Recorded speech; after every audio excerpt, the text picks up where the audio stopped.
आप देख रहे हैं श्री हरि कृपा आश्रम चैनल। संस्थापक स्वामी श्री हरि चैतन्य पुरी जी महाराज।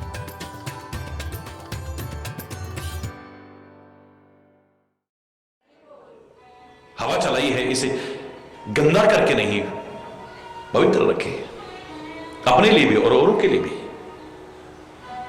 पर्यावरण दिया है, इसे प्रदूषित न करें, इसे विशुद्ध करके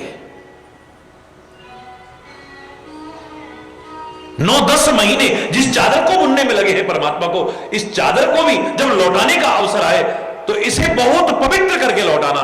न कर सको तो जैसी है कम से कम ऐसी तो लौटा दे।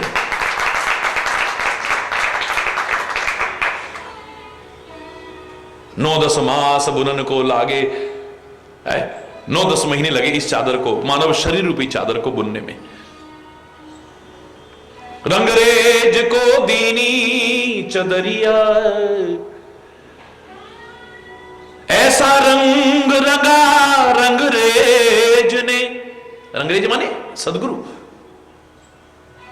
उन्होंने बहुत रंग चढ़ाने की, इसको जीवन बदरंग न रहे, अच्छा रंग चढ़ाने की कोशिश की है।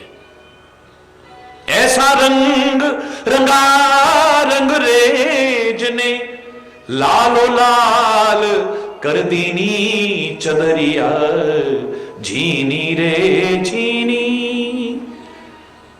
राम नाम रस भीनी चदरिया, झीनी रे झीनी। लेकिन मूर्ख लोग भेद नहीं जाने, मूर्ख लोग दिन दिन मैली कीनी चदरिया, दिन दिन मैली कीनी। ध्रुव प्रहलाद सुदामा ने ओढ़ी, ध्रुव प्रहलाद सुदामा ने ओढ़ी, ओढ़ के निर्मल कीनी चदरिया, झीनी रे झीनी, राम नाम रस भीनी चदरिया, झीनी रे झीनी। कई बार मूर्खतावश कहते ना लोग, मेरा जीवन कोरा कागज कोरा ही रह गया है। अरे इस पे स्वर्णिम अक्षरों से लिखो ना, गोल्डन वर्ड्स में लिखो, इतिहास तुम्हें याद करे। और अगर इसमें कुछ स्वर्णिम अक्षरों से न लिख सको तो इसे गंदा मत करना। फिर तो ये तोरा गीत बहुत अच्छा है, मेरा जीवन कोरा कागज कोरा, इसे कोरा ही रहने दो तो जा, गंदा लिखने से अच्छा है इसे कोरा रहने दो। दास कबीर ने ऐसी ओढ़ी, दास कबीर ने ऐसी ओढ़ी, जो की त्यों धर दीनी चदरिया, झीनी रे झीनी, राम नाम रस भीनी चदरिया, झीनी रे झीनी चदरिया। बड़ी झीनी झीनी चादर बुनी ये परमात्मा ने। कुछ ऐसे थे जिन्होंने इसको ओढ़ के बड़ा पवित्र किया है, निर्मल किया है। कुछ मूर्ख ऐसे थे इन्होंने गंदा करके इसे लौटाया है। अगर इसे पवित्र न कर सको, अच्छा न कर सको, कम से कम ज्यों की त्यों धर दो इसे, वो ज्यादा कहीं अच्छा है। जीवन में अगर चाहते हो मंगल, शुभ, कल्याण, अपने चिंतन को, अपने जीवन को, अपने आचरण को, अपनी सोच को मंगलमय बनाना पड़ेगा। हरि बोल।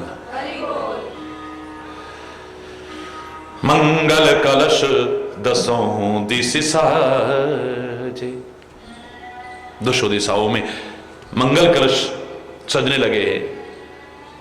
लागे संवारन सकल सुर, वाहन विविध विमान, होहि सकुन मंगल सुभद, करहि अप्सरा गान। सारे के सारे देवता अपने अपने विमानों को सजाने लगे हैं, उस मंगल में घड़ी की प्रतीक्षा में है भगवान शिव के विवाह के लिए। हरि बोल। सुंदर सुंदर विमान सजाने लगे हैं, हो ही सगुन मंगल शुभद, मंगल शगुन हो रहे हैं।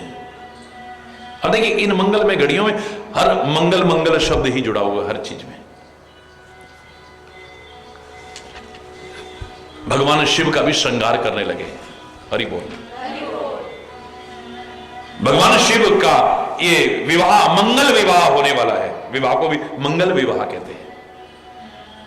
तो उनका श्रृंगार करने लगे हैं। क्या है श्रृंगार व्यक्ति का, किससे उसकी शोभा बढ़ती है? ध्यान से सुनना। शिव ही शंभुगन करही सिंगारा,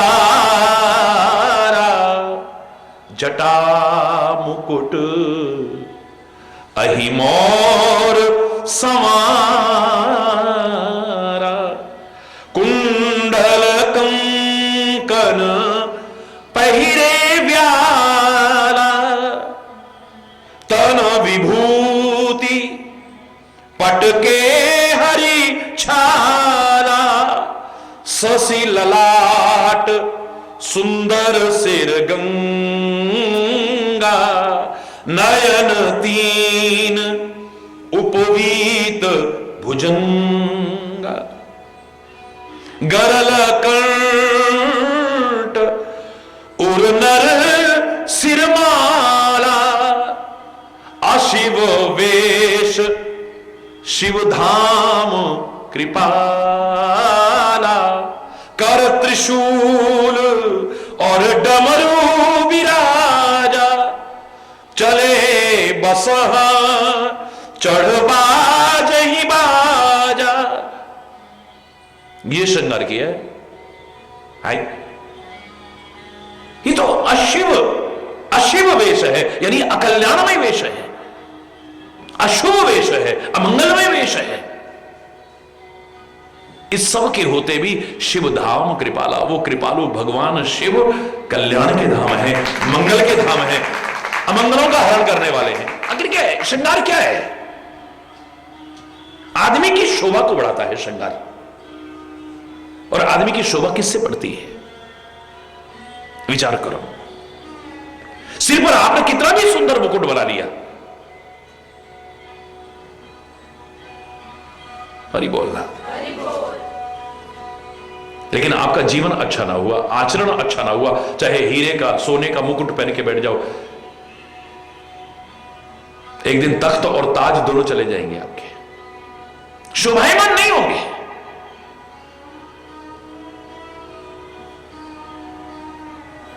आप तख्त पर ताज पहन करके शासन करने की गुस्ताखी कर सकते हो, और कितने ऐसे हैं जो जबरदस्ती शासन किए हुए हैं और अपना, अब जनता उनको उतार रही है। काहे को उतार रही है? जगह जगह विद्रोह की चिंगारियां भड़क रही हैं, शोले भड़क रहे हैं, आग लगी पड़ी है जगह जगह, विश्व के कितने देशों में देखो आप। और ये आज हो रहा हो ऐसा नहीं, हमेशा से होता आया है। कैसे कैसे तानाशाहों को लोगों ने उतार करके नीचे फेंक दिया है, नहीं स्वीकार किया है। वो गद्दी पर बैठ करके राज कर सकते हैं, लेकिन लोगों के दिलों पर राज नहीं कर सकते। वो ताज और तख्त दुनिया पर शासन करने के लिए, लेकिन तुम्हारी शोभा तो तब है जब तुम दिलों में शासन करो, लोगों के दिलों में शासन करो।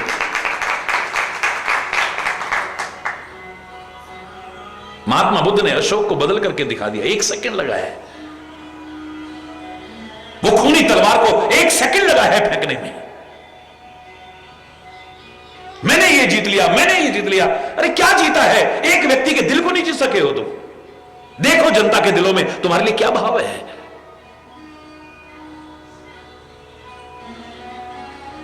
हिंदुस्तान की विशेषता क्या थी जो हम गाया करते थे? जीते हो किसी ने देश तो क्या, हमने तो दिलों को जीता है। हो लोग देशों को जीतते होंगे, पर हमने तो दिलों को जीता है।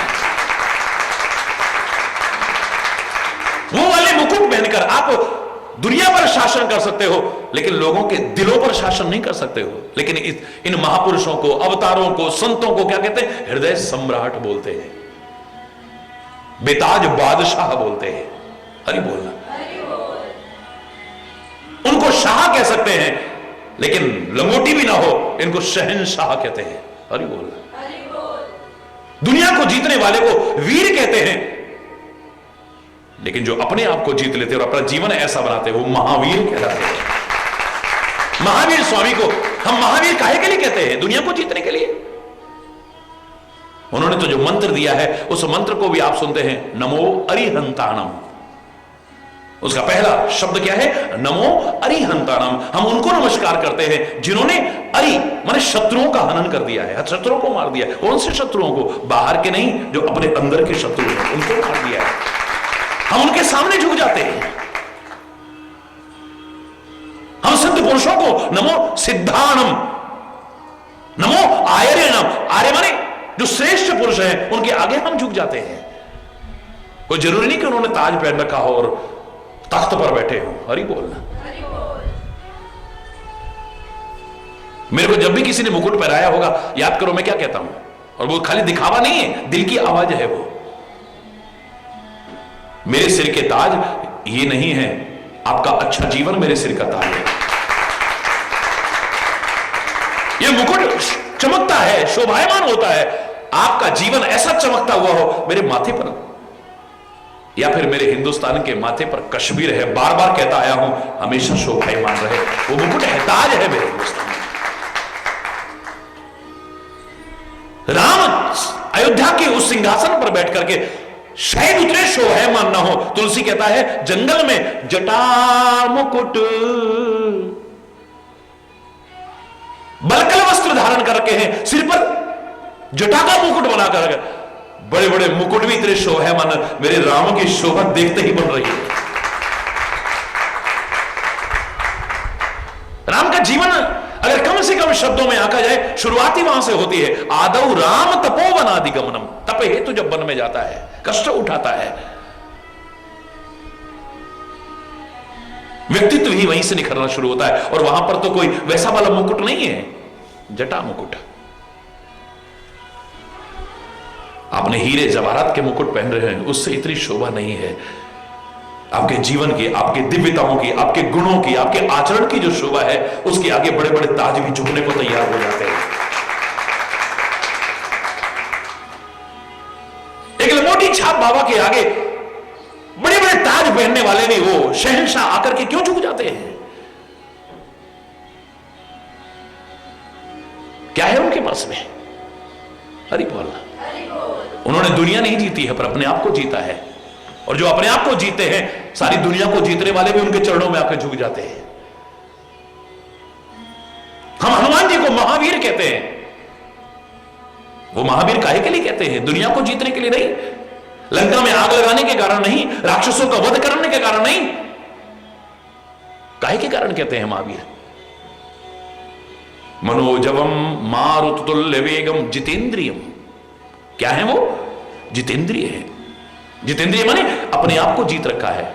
जिसने अपने आप को जीत लिया है, जग जीतने वाला भी उसके सामने कुछ नहीं।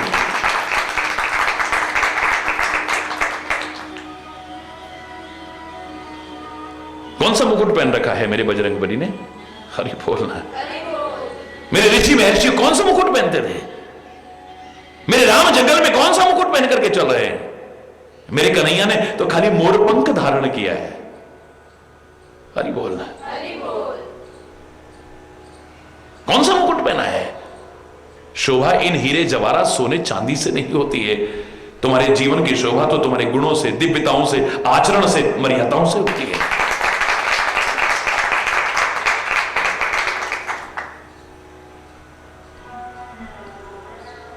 और महावीर हनुमान जी के लिए आप क्या कहते हो? मंगल को पैदा हुए, मंगल को जन्मे, मंगल करते हैं। हरि बोलना। उनका जन्म भी मंगल में मंगल है और जीवन भी मंगल में है, और सबको मंगल ही मंगल प्रदान करते हैं, अमंगलों का हरण करते हैं। हरि बोल।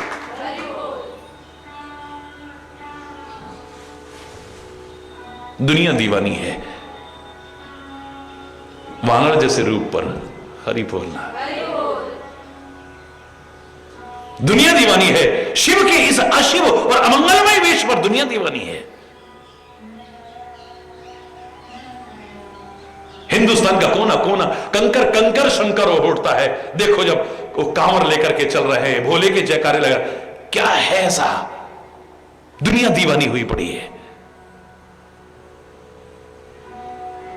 वो हाथी जैसे मुंह पर, लंबी सारी सूंड पर, लंबे लंबे दांत पर दुनिया दीवानी, गणपति गप्पा मोरिया, दुनिया दीवानी हुई पड़ी है। क्या है उसमें?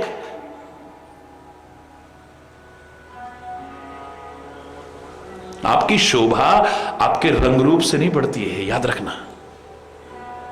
आपकी शोभा इन कपड़ों से और इनसे नहीं। कितने भी ब्रांडेड वो पहन लो, अच्छी बात है, भगवान आपको दे, कितने भी आप महंगे महंगे पहन लो, लेकिन आपका जीवन अच्छा ना हुआ, आचरण अच्छा ना हुआ, स्वभाव अच्छा ना हुआ, बोली अच्छी ना हुई, चिंतन अच्छा ना हुआ, कर्म अच्छे ना हुए, जीवन अच्छा ना हुआ, विचारशील आपके पास बैठना भी पसंद नहीं करते। बड़े बड़े राजा महाराजा उन नंगे भावाओं के पास, लंगोटी छाप भावाओं के चरणों में आकर के बैठने को तैयार रहते थे। क्या है उनके पास में?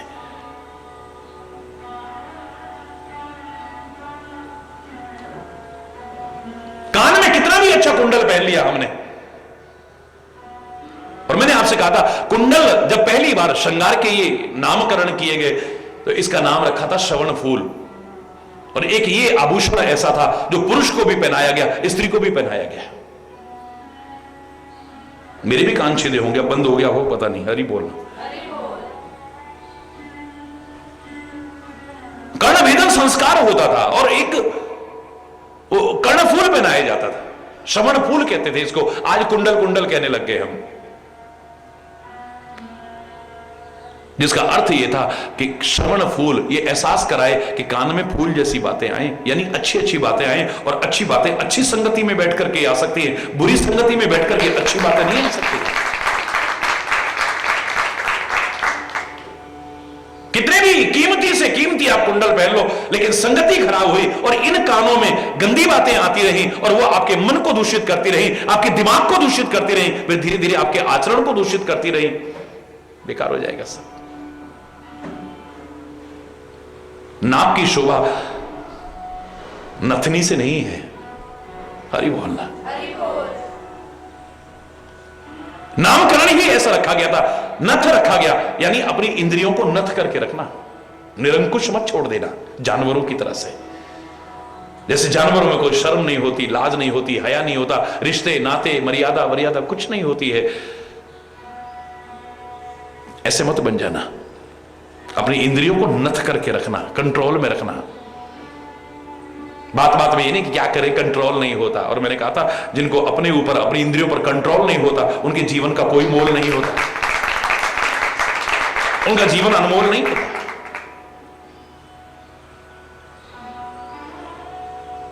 कब गिर जाओगे, कहां गिर जाओगे, पता भी नहीं चलेगा। फिर कोई जरूरी नहीं है कि लक्ष्मण जैसे आए और अपनी कटार से आपके नाक और कान काटे। जब इंद्रियों को नथ के नहीं रखोगे, निरंकुश हो जाओगे, जब गलत आचरण करोगे तो लोग क्या कहते हैं, इसने तो नाक कटवा दी है। सही बोलना। नाक में नथ तो डायमंड की बहुत कीमती पहन रखी है, लेकिन आचरण खराब हुआ तो लोग ये कहेंगे नाक कटवा दी इसने, तो क्या कर दिया, जोर से बोलो। कैसे शोभा है आपकी नाक की? वो हीरे जवाहरात की जो आप पहन रहे हो उससे शोभा नहीं है। कहीं नाक न कटवा लेना। अच्छा आचरण जो रखते हो उससे तुम्हारे जीवन की शोभा, तुम्हारी नाक की शोभा उससे है।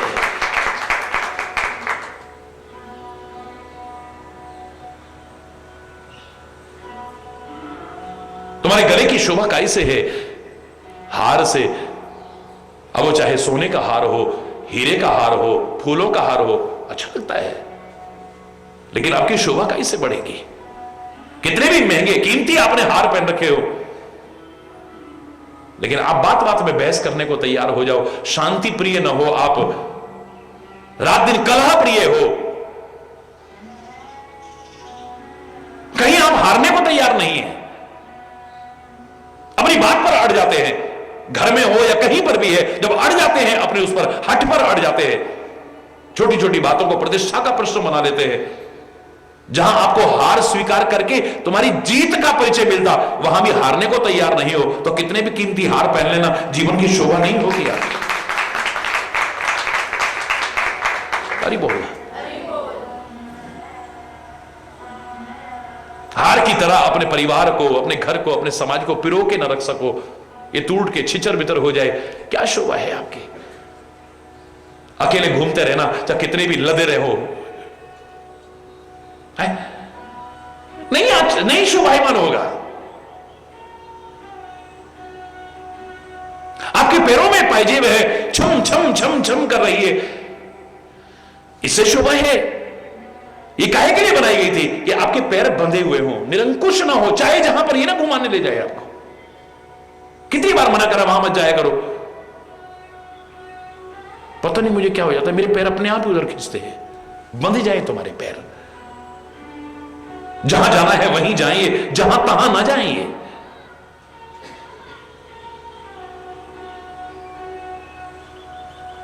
पैरों में वो पहनते ना, कोठे पर भी लोग पहनते हैं, घर के आंगन में भी पहनते हैं। अगर इससे शोभा होती तो वहां क्यों नहीं शोभा हो रही है?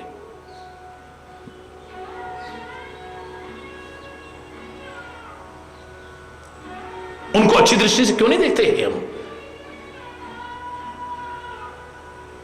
पैर की शोभा इनसे नहीं है, पैर मर्यादा में बंद करके रहेंगे, उससे शोभा बढ़ेगी। वहां भी है घुंघरू, यहां भी है घुंघरू, पायजेब वहां भी है, पायजेब यहां भी है, लेकिन वहां शोभायमान नहीं हो रही, यहां शोभा। घर के आंगन में छम छम छम छम हो। हरि बोलना। हाथ में कड़ा पहनाया गया, बड़ी अच्छी बात, भगवान आपको खूब दे, आप ये आभूषण पहने, मेरा कोई विरोध नहीं है, लेकिन इनका अर्थ तो समझो। इस श्रृंगार के जो साधन बनाए गए, इनका तात्पर्य क्या है? हाथ में कड़ा, बार बार काम करेंगे, हाथ सामने पड़ेगा, एक कड़ा जब सामने आएगा तो कड़ा माने होता कठोर, कि कड़ा यहीं तक रहे, बस आपका जीवन कड़ा ना हो, आपका चिंतन कड़ा ना हो। कड़ा माने कड़वा भी होता है और कठोर भी होता है। आपका हृदय कठोर ना हो, आपकी वाणी कठोर ना हो। परमात्मा ने इन्हें कोमल बनाया है, इसमें कोमलता ही है। इनमें कड़ापन ना आए, यानी कठोरपन ना आए, इनमें कड़वापन ना आए, कभी भी मधुरता रहे इसमें।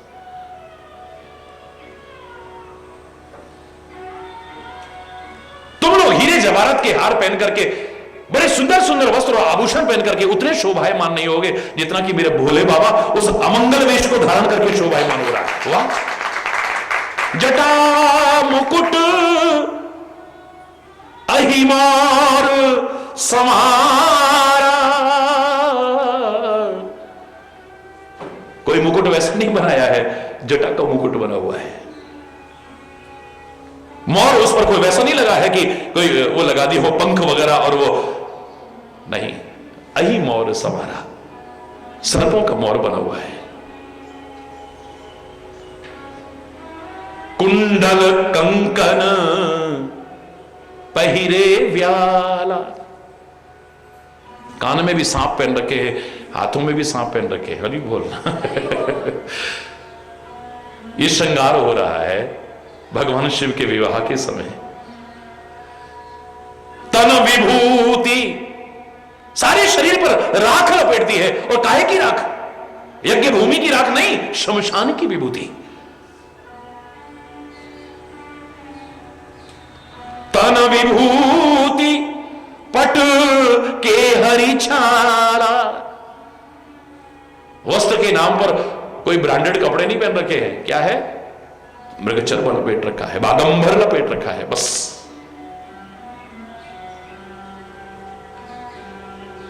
शशि ललाट, माथे पर चांद है। हरि बोलना।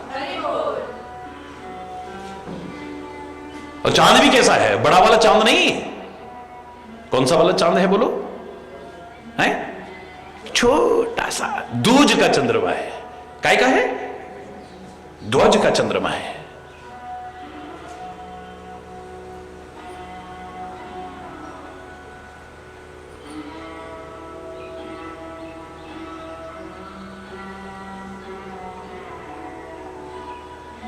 बाल चंद्रमा इसे कहते हैं। इसे क्या कहते हैं? बाल चंद्रमा का। यशांके च विभाति भूधर सुता देवा पगा मस्तके भाले बाल विधुर गले च गरलम यस्योरसी व्यालराट सोयम भूति विभूषण सुरवर सर्वाधिप सर्वदा सर्व सर्वगत शिव शशिनिव श्री शंकर पातु माम। यह है मेरे भोले बाबा का स्वरूप और श्रृंगार, इसको कहते श्रृंगार। हरि बोलना। इसकी विस्तृत व्याख्या मैंने की है, एक एक शब्द की व्याख्या की है विस्तार से। बाल अवत बन जाए तो भगवान की खोपड़ी पर भी चढ़ जाओ तो कोई बड़ी बात नहीं है, और अभिमान में अपने आप को बड़ा समझोगे तो चरणों में बैठने लायक भी नहीं रहोगे। हरि बोलना। बाल चंद्रमा तो यहां पर भी, और बाल बाल हम किनको कहते हैं? ये सिर पे भी आ जाते हैं, और कहीं होते हो सिर पे भी, मतलब ऋषि मुनियों के, महापुरुषों के, अवतारों के, उनके सिर पर भी देखे जाते हैं। बाल बन जाओ, शरीर की अवस्था चाहे बढ़ती रहे, आयु चाहे बढ़ती रहे, पर स्वभाव बालवत बना रहे, आनंद आए। जैसे बच्चे के मन में कोई भेदभाव नहीं, बच्चे के मन में जिसे बाल कहा जाता है, ऐसे कोई भेदभाव ना हो। इन्हें भेद हम सिखाते हैं। इनके साथ खेल रहे हो तुम, ये दो कौड़ी की, इनके औकात है तुम्हारे, इनके साथ खेल रहे हो तुम। अरे वो मुसलमान है, वो हिंदू है, ये फलाना है ठिकाना, ये हम सिखाते हैं। बच्चे के मन में कोई भेदभाव नहीं है। इनके मन में किसी प्रकार की कोई गांठ नहीं होती है। ये नन्हे नन्हे बच्चे क्यों भगवान को भी प्रिय लगते हैं? अब तो बच्चे सीधे सीधे कहते हैं, देख महाराज जी मिलेंगे ना, और मौका लगेगा ना, महाराज जी कहेंगे बच्चों आप हमको इतने अच्छे क्यों लगते हो, क्योंकि महाराज जी पूछते हैं। और फिर अब लोगों को जवाब देना आ गया है, बच्चे फट कहेंगे, बच्चे मन के सच्चे, सारी जग की आंख के तारे, ये वो नन्हे फूल है जो भगवान को लगते प्यारे। बच्चे मन के, बोलो ना जोर से, हरि बोलना। गंदगी नहीं है इनके मन में। कई इतने बुजुर्ग हो गए, शरीर जर्जर हो गया, लेकिन गंदगी नहीं गई, ना दिमाग से गई, ना आंखों में टपक रही है, जवान से टपक रही है, दिल में गंदगियां भरी हुई है, मन में गंदगियां भरी हुई, गंदगी गंदगी भरी हुई है। बच्चे के मन में कोई गंदगी नहीं, कोई विकार नहीं है।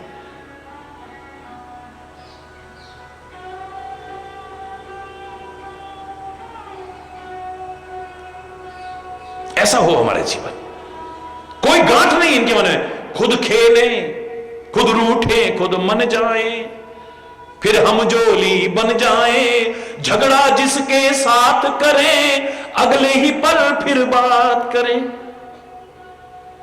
अभी गली में लड़ते हुए मिल जाएंगे ये बच्चे, थोड़ी देर बाद फिर खेलने लग जाएंगे, पर इनके पीछे बड़ों की दुश्मनी हो जाएगी। तूने मेरे बेटे को ऐसा कहा, तूने मेरे बेटे को ऐसा कहा, तूने मेरी बेटी के साथ है, तूने मेरे बेटे का। हम इनके पीछे बड़ों की दुश्मनियां हो जाएंगी, जिंदगी भर चलेंगी। लेकिन जिन बच्चों के पीछे दुश्मनी करते हो, ये बच्चे थोड़ी देर बाद फिर गली में खेलते मिल जाएंगे आपको। इनके मन में गांठ नहीं है कोई, इसलिए प्रिय लगते हैं ये। बालवत हो जाए, बालवत। हे परमात्मा, शरीर की अवस्था कितनी भी बढ़ती रहे, लेकिन हमारा स्वभाव, हमारी सोच, हमारा भाव बच्चे की तरफ बने रहे तो कितना अच्छा है।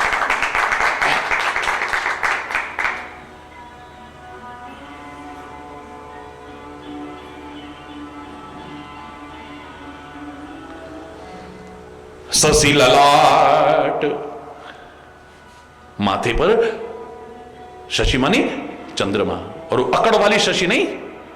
कैसा शशि? बाल शशि। कौन सा शशि है? दूज का, मतलब छोटा सा, बच्चे की तरह है।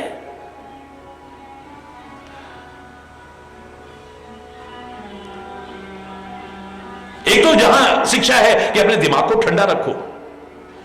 माथे पर चंद्रमा का मतलब क्या है? दिमाग को ठंडा रखो। सिर पर गंगा का तात्पर्य क्या है? ठंडा रखो दिमाग को।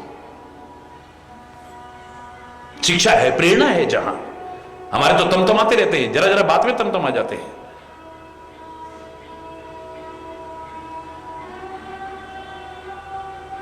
वही ये है, बालवत बने रहो। हरि बोल। अगर आप छोटे से छोटे लोगों की भावनाओं को भी सिरोधार्य करोगे, आपकी शोभा बढ़ेगी उससे। ससी ललाट सुंदर सिर गंगा, सिर पर क्या है? गंगा। सिर बनी सबसे ऊपर, मस्तिष्क का गंगा की तरह पवित्र हो जाओ, गंगा की तरह निर्मल अविरल धारा बहती रहे। यहां पर प्रवाह रुके नहीं कभी, चिंतन का प्रवाह रुके नहीं कभी। गंगा की तरह शीतलता हो, गंगा की तरह पवित्रता हो, गंगा की तरह परोपकारमय चिंतन हो, गंगा की तरह निरंतर कर्तव्य क्षेत्र में, कर्म क्षेत्र में आगे बढ़ते। और अपने कर्म क्षेत्र को कैसा बनाना है? धर्म क्षेत्र। गीता का पहला शब्द क्या है? धर्म क्षेत्रे कुरुक्षेत्रे। कुरुक्षेत्र माने वो कुरुक्षेत्र ही नहीं है खाली, उस कुरुक्षेत्र की कथा होती तो भगवान कृष्ण और अर्जुन के साथ ही गीता चली गई होती।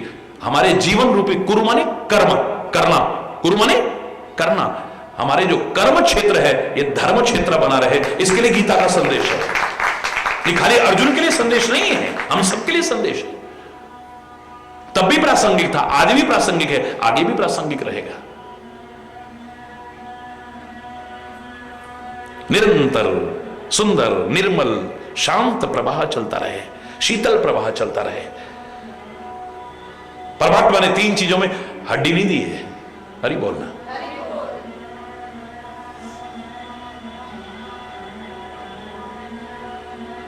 हो सकता है कुछ और भी कहीं हो, शरीर विज्ञानी ज्यादा जानते हैं, कहीं और भी हड्डी ना हो, लेकिन मैं तो तीन चीजों को पहले देखता हूं। सबसे ऊपर है ये हमारा मस्तिष्क, इसमें हड्डी नहीं है एक भी।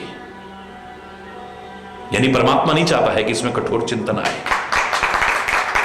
हमारी जबान में हड्डी नहीं है, परमात्मा नहीं चाहता है कि इस जबान से कठोर बोला जाएगा।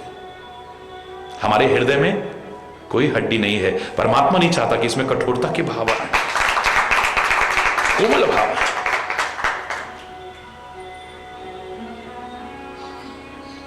ससी ललाट सुंदर सिर गंगा, नयन तीन नेत्र है। खाली ये देवनेत्र नहीं है, इन आंखों से सब देख रहे हो, ये तो सब सपना है। हरि बोलना।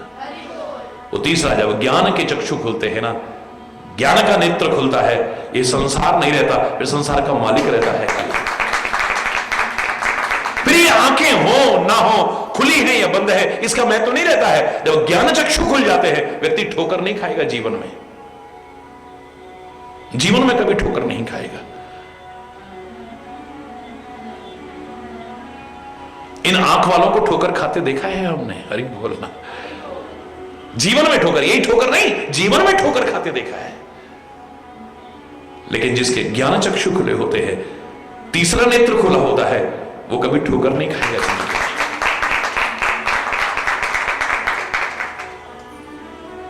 ये जो दिख रहा है खाली इसी में लिप्त नहीं होगा। वो जो अदृश्य है लेकिन है, जिसकी वजह से ये असत्य भी सत्य लग रहा है, जिसकी वजह से असुंदर भी सुंदर लग रहा है, जिसकी वजह से भयावना भी सुहावना लग रहा है, ध्यान उसकी ओर जाएगा। जिन आखिन सो तब रूप लख्यो, इन आखिन सो अब पेखिए का। हरि बोलना। अब इन आंखों से फिर तेरे को देखने का होता है, ये दुनिया को देखने का नहीं होता। वो देख लो, वो देख लो, वहां देख लो, ये देख लो, वो देख, कुछ नहीं, बस तू दिख जाए। हरि बोलना। सब दिख क्या है, सारी जिंदगी भी घूमते रहो, अच्छी है। पर्यटन का बहुत महत्व है, यात्रा का बहुत महत्व है, अपनी जगह है, लेकिन सारी दुनिया भी घूम लेना, दुनिया भर के सारे दृश्य देख लेना, लेकिन जो देखना चाहिए वो ना देखा, अधूरा सा लगेगा तुम्हें। लगेगा नहीं कि अभी कुछ बाकी है, कुछ बाकी है, कुछ बाकी है।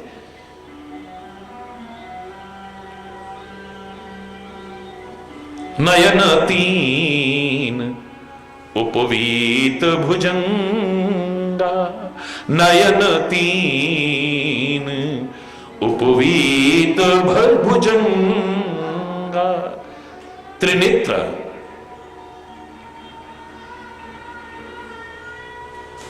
जनेऊ पहन रखा है। जनेऊ काय का है? हरि बोलना, जोर से बोलना।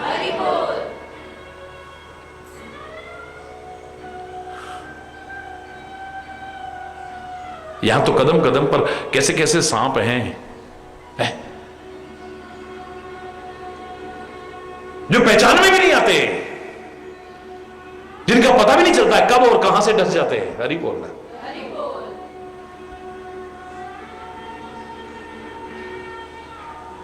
वो सांप तो आगे से ही डसेगा, बिच्छू तो पीछे से ही डसेगा, लेकिन ये तो कब कहां से डस जाए पता ही नहीं है। ऐसे ऐसे जहरीले जीव है यार। सर्प 80% जहरीले नहीं होते, वैज्ञानिक मानते हैं। आदमी डर के मारे मरता है, विष के मारे नहीं मरता है। 80% सर्प जहरीले नहीं होते हैं, लेकिन 80% मानव जहरीले ना हो कोई गारंटी नहीं है। अरे बोल, ये 80% मानव जहरीले ना हो इस बात की कोई गारंटी नहीं है। एक बार सांप का डसा हुआ बच जाएगा, लेकिन इसका डसा हुआ नहीं बचता है। एक बार तीर का घाव भर जाएगा, लेकिन इसकी जवान का निकला हुआ घाव नहीं भरता है। अरे बोलना। ये जो विषैले जीव हैं, इन पर भी नियंत्रण करने से आपकी शोभा बढ़ेगी। हरि बोलना। और ये विष अंदर ना आए, चाहे हलाल विष पान किया है, भगवान शिव ने अंदर नहीं आने दिया है, दिल में आने दिया। ना बाहर उगला है कि लोग परेशान ना हो इसके प्रभाव से, और न दिल तक आने दिया है, उसे गले में ही रख लिया है बस। हरि बोलना। तो जो अपने दिल में जहर नहीं आने देते हैं, दिल में खाली राम को ही रखते हैं, जहर भी उनके जीवन का आभूषण बन जाता है। जहर भी आभूषण बन जाता है, जहरीले जीव भी आभूषण बन जाते हैं। ऐसा उदाहरण कहां मिलेगा? कान में कुंडल है तो सांप के, अरे बोलना, गले में माला है तो सांप की, मुकुट पर मोर लगा हुआ है तो सांप का, जनेऊ पहन रखा है तो सांप का। और ये बोलना है ऐसा श्रृंगार कौन? अद्भुत श्रृंगार है, विलक्षण श्रृंगार है, लेकिन प्रेरणा समेटे हुए अपने में, संदेश समेटे हुए अपने में, हम उससे वंचित रह जाते हैं। और शायद उसी की वजह से इस अमंगल वेश को भी मंगल प्रदान करने वाला कहा है। अपवित्र चीजों को धारण करने के बावजूद हम अपने पवित्र देव स्थलों में विराजमान करते हैं भगवान शिव को, और उनकी वजह से जहां वो विराजमान हो उस स्थल को भी पवित्र स्थल मानने लग जाते हैं। शायद उन प्रेरणाओं की वजह से ही,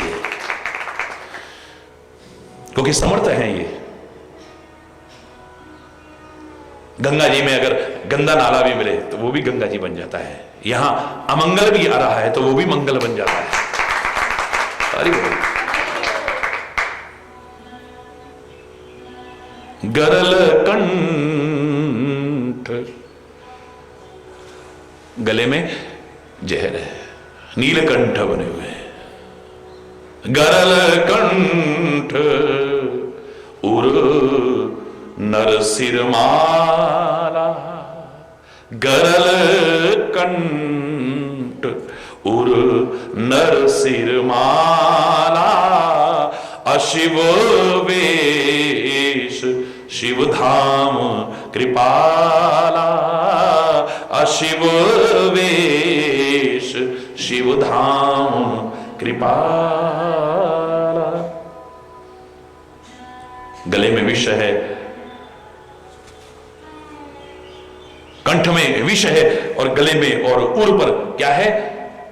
नर सिर माला, मनुष्य के सिर की माला, यानी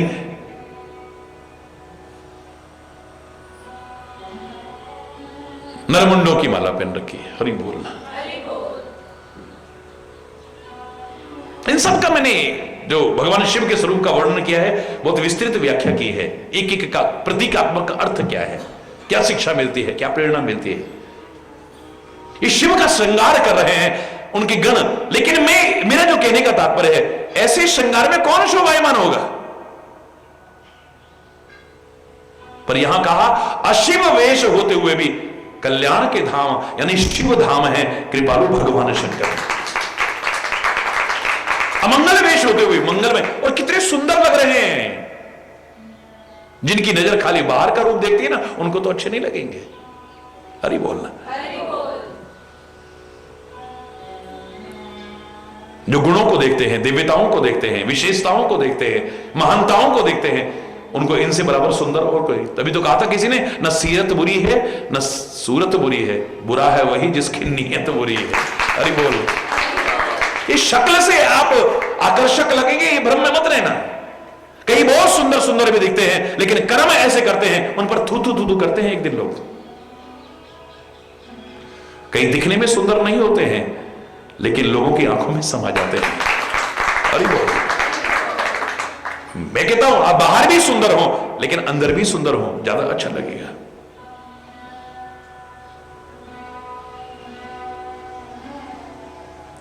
चंद्रमा को अपने सुंदर होने का बड़ा अहंकार था।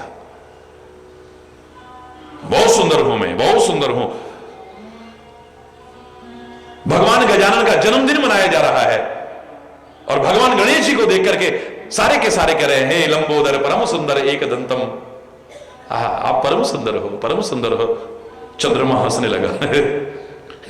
शक्ल देखिए, ये सुंदर है, सुंदर भी नहीं है, परम सुंदर कह रहे हो। उसमें हाथी जैसी शक्ल है, लंबी लंबी सूंड है, लंबे लंबे दांत हैं, लंबे लंबे कान हैं, छोटी छोटी आंखें हैं, मोटा सारा पेट है, चूहे पर सवार, इसे सुंदर कहते हैं।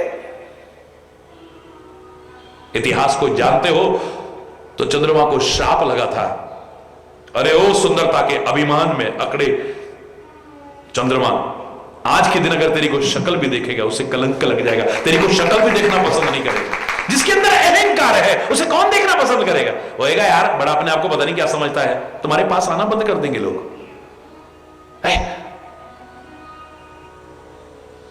महाराज जी के पास हिंदुस्तान के कोने कोने से लोग आ रहे हैं, मेरे साथ तुम्हारे पास यहां से आके कोई नहीं बैठेगा। अरे बोलना, बड़ा अपने आप को पता नहीं क्या समझता है। इतनी अकड़ भरी है, इतनी अकड़ भरी हुई है। अरे बोलना। सुंदरता का अहंकार, किसी भी चीज का अहंकार हो, चाहे जाति का अहंकार हो, रूप का अहंकार हो, धन का अहंकार हो, तपस्या का अहंकार हो, ज्ञान का अहंकार हो, किसी भी ताकत का अहंकार, किसी भी चीज का अहंकार क्यों ना हो, जहां ये अभिमान भगवान से दूर कर देता है, वहीं हमारे जीवन के सौंदर्य को भी घटा देता है। आपकी सादगी, आपकी सरलता, आपकी सहजता, आपकी सर्वप्रियता, आपकी करुणा, आपकी कृपा, आपका वात्सल्य सर्वप्रिय बना करके रख देगा।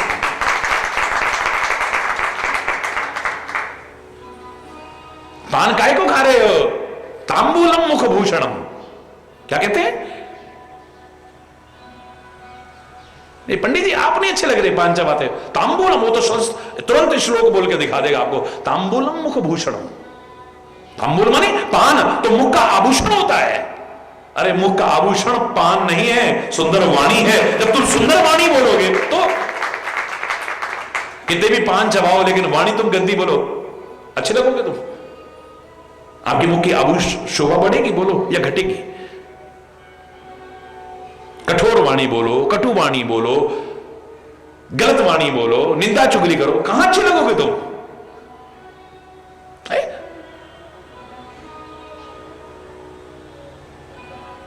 शोभा किस चीज से है जीवन की?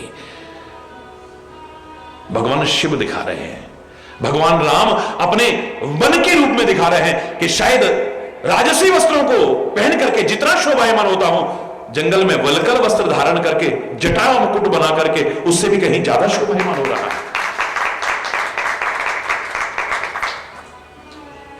मेरा कन्हैया मोर का पंख लगा करके, काली कंबली ओढ़ करके, हाथ में खाली एक लाठी लेकर के जितना शोभायमान हो रहा है, बड़े बड़े राजा महाराजा भी शोभायमान नहीं होते। क्या पहनते थे? पैर में चप्पल तक नहीं है। जिनके चरण कमल कमला के करतल से न निकलते देखा, उनको ब्रज करील कुंजों में कंटक पथ पर चलते देखा। बिना चरण पादुका के कांटों के पथ पर चल रहा है वो कन्हैया, बिना चरण पादुकाओं के। मेरे श्री राम 14 वर्ष जंगल में कांटे और कंकड़ों पर चलते हैं, शायद इतने शोभायमान होते हैं। आप कीमती से कीमती जूतियां पहनकर कितने शोभायमान नहीं हो। नहीं बोलना क्या पहनता था और कन्हैया? जब भी कभी ऐसी बात हुई है तो पता लग जाता है क्या पहनता था। ये ले तेरी लकुटी कमरिया बहुत ही नाच नचायो, ओ मैया मोरी मैं नहीं। ये ले तेरी लकुटी कमरिया, एक लाठी होती थी हाथ में और एक कमलिया, कारी कमरिया, ये पकड़ हरि बोलना, हरि बोलना, और जोर से बोलना। अशिव वेश होते हुए भी शिव धाम कृपाला है। कर त्रिशूल और डमरू विराजा, हाथ में क्या पकड़ा दिया? त्रिशूल पकड़ा दिया है। और ये त्रिशूल मारने के लिए नहीं, त्रिशूल चुभाने के लिए नहीं है। ये त्रिशूल काहे के लिए है बताओ ना? तीनों शूलों का हरण करने के लिए है। मैं नहीं कह रहा, आप स्तुति करते हो, क्या बोलते हो? त्रयः शूल निर्मूलनम शूलपाणिम, त्रयः शूल निर्मूलनम शूलपाणिम, भजेहं भवानी पतिं भावगम्यम, भजेहं भवानी पतिं भावगम्यम, नमामि शमीशान निर्वाण रूपम, विभुं व्यापकं ब्रह्मवेद स्वरूपम, निजं निर्गुणं निर्विकल्पं निरीहं, चिदाकाश माकाश वासं भजेहम्, निराकार ओंकार मूलम तुरीयम, गिरा ज्ञान गोतीत मीशं गिरीशं, करालम महाकाल कालम कृपालम, गुणागार संसार पारम नतोहम, तुषाराद्रिसंकाश गौरम गंभीरम, मनोभूत कोटि प्रभा श्री शरीरम, स्वर्णमौलि कल्लोलिनी चारुगंगा, लसद भाल बालेन्दु कंठे भुजंगा, चलत कुंडलम भ्रूसुनेत्रम विशालम, प्रसन्नाननम नीलकंठम दयालम, मृगाधीश चरमांबरम मुंडमालम, प्रियं शंकरं सर्वनाथं भजामि, प्रचंडं प्रकष्ठं प्रगल्भं परे, अखंडम अजम भानुकोटि प्रकाशम, त्रयः शूल। मैं जो सुनाना चाह रहा था, क्या बोलते हैं? त्रयः शूल निर्मूलनम शूलपाणिम, वो त्रिशूल धारण करने वाले तीनों शूलों को निर्मूल कर देता है, जड़ सहित खत्म कर देता है।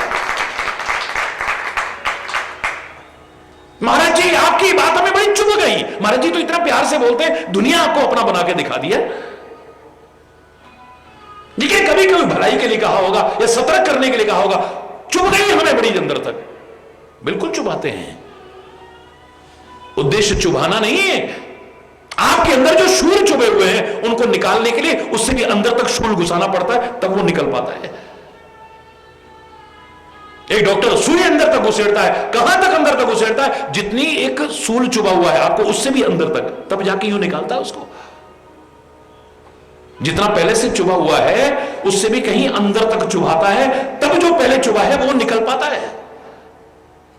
उद्देश्य आपको शूल चुभाना नहीं है। जो शूल चुभे पड़े हैं ना, जो आपको दिख नहीं रहे लेकिन दुखदाई होंगे, उनको निकालने के लिए आपको देता है, वो अवश्य देगा क्योंकि उसके पास है, लेकिन उसका उद्देश्य आपको चुभाना नहीं है। त्रयः शूल निर्मूलनम, हरि बोलना। तीनों प्रकार के जो शूल हैं उनसे बचाता है, तीनों प्रकार के जो ताप हैं उनसे बचाता है, दैहिक, दैविक, भौतिक। हरि बोलना। कर त्रिशूल और डमरू विराजा, चले बस चढ़ी बाज ही बाजा। बैल पे सवार हो गए। अब सोचो एक आम आदमी ऐसे रूप को बना करके जाए, कैसा लगेगा? मेरे शरीर इसे झूठ मत बोलना, इसे सुंदरी नहीं कह सकते हैं, इसे शोभायमान नहीं कह सकते हैं। ये आपको बताया है कि तुम्हारा भ्रम है। क्रीम पाउडर से शोभायमान होती है, उससे तुम इतने शोभायमान नहीं होते जितना शमशान की विभूति लगा करके मेरा भोले बाबा शोभायमान हो रहा है। ये शोभा किसी और चीज की है, ये शोभा काहे की है, इसे सोचो। तुम सोने, चांदी, हीरे, जवाहरात के हार पहन करके इतने शोभायमान नहीं होते हो जितना नरमुंडों की माला पहन करके वो शोभायमान हो रहा है। हरि बोलना।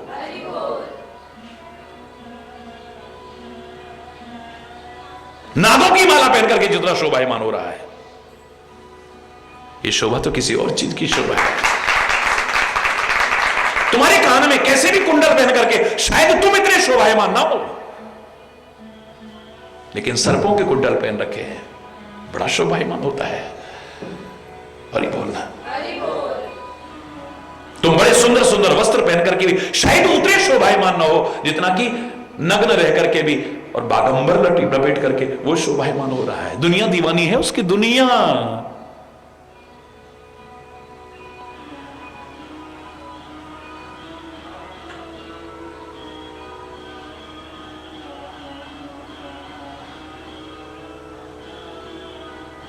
आप बोलते हो ना भजन में, कैसा श्रृंगार करके चले हैं बोले बाबा।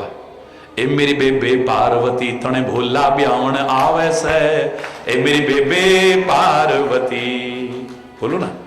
ए मेरी बेबे पार्वती तने भोला ब्यावन आवे से, ए मेरी बेबे पार्वती। और तो दूल्हे, और तो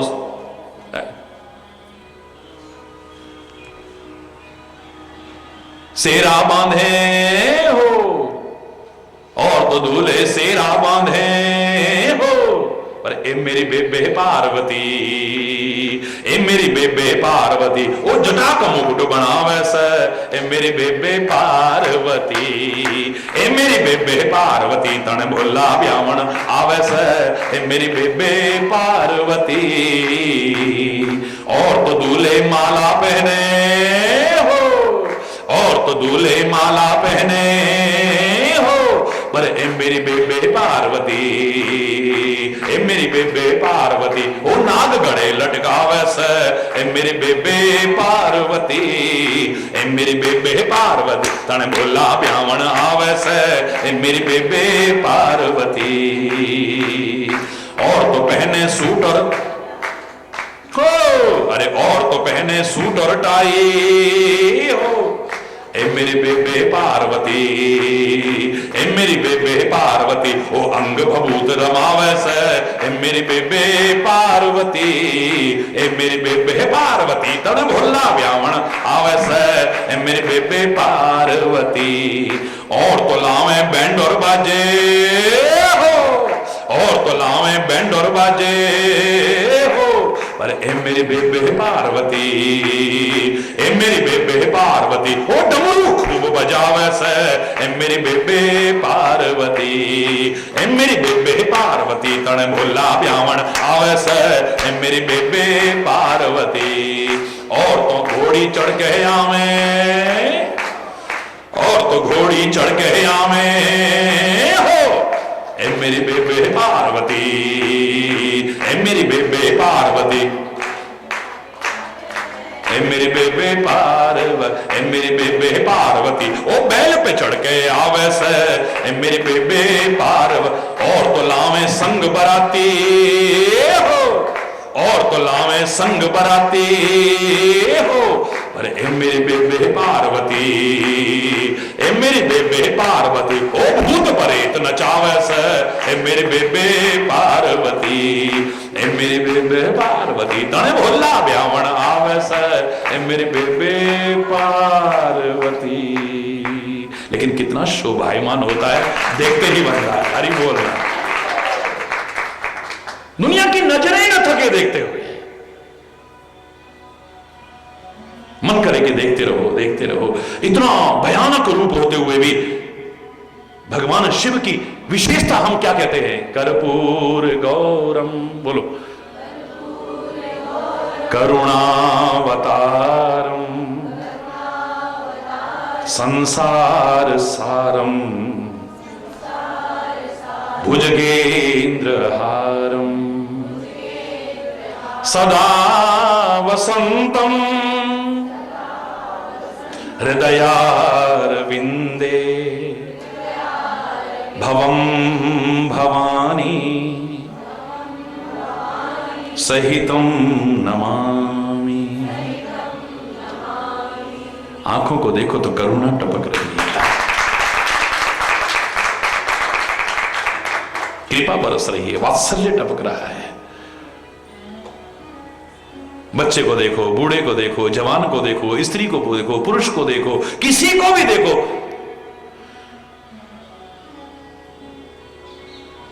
सज्जन को देखो, दुर्जन को देखो, देवताओं को देखो, राक्षसों को देखो, शिव की तपस्या सबने की, शिव का नाम सारे लेते हैं, है? राक्षस भी नहीं रोक पाए अपने आप को। कैसा होगा रावण, लेकिन शिव का परम भक्त है ये। हरि बोलना। भस्मासुर को देखो,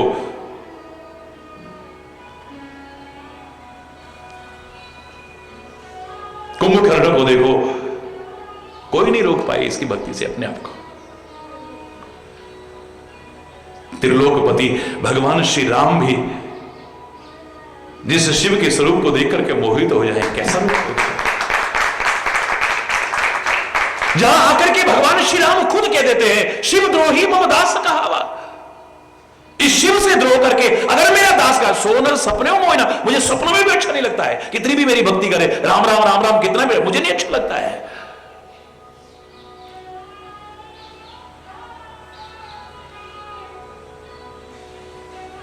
शंकर प्रेम मम द्रोही शिव द्रोही मम दास। नहीं, शिव के भक्तों को भी कहा है कि राम जैसी मर्यादा भी होनी चाहिए। राम के भक्तों का कहा है कि शिव जैसा त्याग, करुणा, कृपा, परोपकार अपने जीवन में अपना लो, सादगी, सरलता, सहजता, जीवन धन्य हो जाए। ये जो विवाहों पर इतना अनावश्यक खर्च करते हैं, दिखावों में इतना खर्च करते हैं, मेरे शायद उनके लिए भी बड़ी भारी प्रेरणा है। मैं नहीं कह रहा कि ऐसा रूप धारण करो, सादगी हो, सरलता हो, सहजता हो,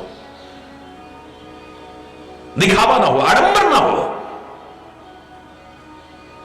तुम्हारी सामर्थ्य तुम कर सकते हो, लेकिन देखा देखी कितने लोग करते हैं और उनकी सामर्थ्य नहीं है, उनके लिए बेटियां बोझ बनती नजर आ रही हैं, जिसकी वजह से कन्या भ्रूण हत्या जैसा अपराध इस समाज में मुंह खोल करके खड़ा हुआ है।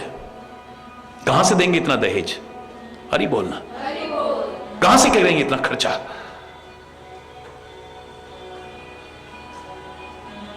क्या सादगी है, क्या सरलता है, क्या सहजता है, सहज है बिल्कुल। जो सहज रूप में घर में उपलब्ध है, उसी से हो रहा है सब। हरि बोलना, जोर से बोलना है।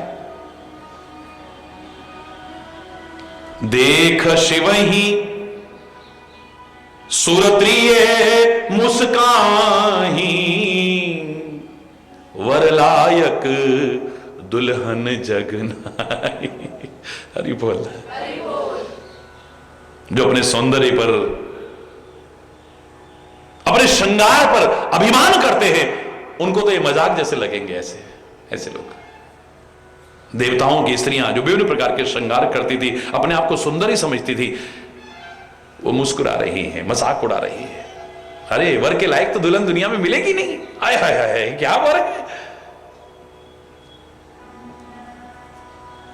लेकिन मैं कहता हूं असली वर तो यही है। वर माने श्रेष्ठ, जिन्होंने जीवन को श्रेष्ठ बनाया है। श्रेष्ठ वर का मतलब खाली दूल्हा नहीं है, वर माने श्रेष्ठ। यही श्रेष्ठ नहीं, श्रेष्ठतम है। ऐसे लोग, ऐसे लोगों को श्रेष्ठतम कह सकते हैं। हरि बोल।